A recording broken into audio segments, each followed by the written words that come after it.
તો આપણી સાથે રમણભાઈ બુટવાડાથી છે. તો એમને આપણે ઘણા સમયથી શરદીની તકલીફ હતી. તેમને આપણે આ ટીમેક્સનું આપણું આ તુલસી ડ્રોપ્સ એમને આપેલું છે. હવે એમના મોઢે આપણે સાંભળશું કે તેમને આ ડ્રોપ્સ ચાલુ કર્યા પછી કેટલો ફરક પડ્યો છે. તો રમણભાઈ તમને જણાવશે. રમણભાઈ કહો. હા, તો એવું છે કે મને શરદીની એલર્જી કાયમ માટે રહી છે. તો એના માટે હું લગભગ કંઈ બી શરદી થાય તો ઘણીવાર એલોપેથિક દવા લેતો હતો.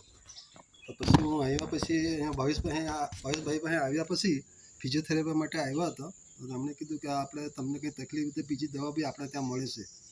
તો ભાવેશભાઈ મને કીધું કે આપણે ત્યાં તુલસી ડ્રોપ દવા આયુર્વેદિક દવા છે, એ પીવાથી તમને ઘણો રાહત પડશે એમ.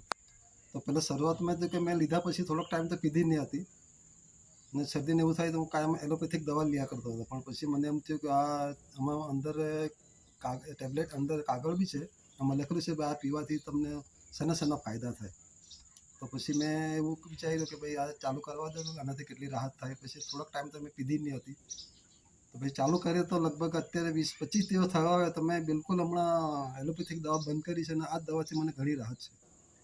અને મને લાગ્યું કે આ દવાથી ને તો મને કાયમ શરદી ઠંડુ પાણી કે બિલકુલ કંઈ પીવાતું નહીં હતું. ઠંડુ પાણી ડૉક્ટર બી ના જ પાડી દે, ઠંડુ પાણી પીતા નહીં તમને શરદી થશે તો પછી કાનની તકલીફ થાય. એના લીધે કાન પર અને ઓપરેશન બી મેં કરાવેલું એટલે. પણ તે વસ્તુ હાલમાં આ પીવાથી લગભગ 80-90% ફરક છે મને. Okay, thank you Ramanbhai. તમે આ તમારું રિઝલ્ટ શેર કર્યું બદલ ખૂબ ખૂબ આભાર. તો ઓકે ફ્રેન્ડ, તમે પણ તમારા ફેમિલી રિલેશનમાં આવ્યા કોઈ પણની તકલીફ હોય તો આપણી તુલસી ડ્રોપ્સ ચાલુ કરીને તેમાં રાહત મેળવી શકો છો. તો જય હિન્દ.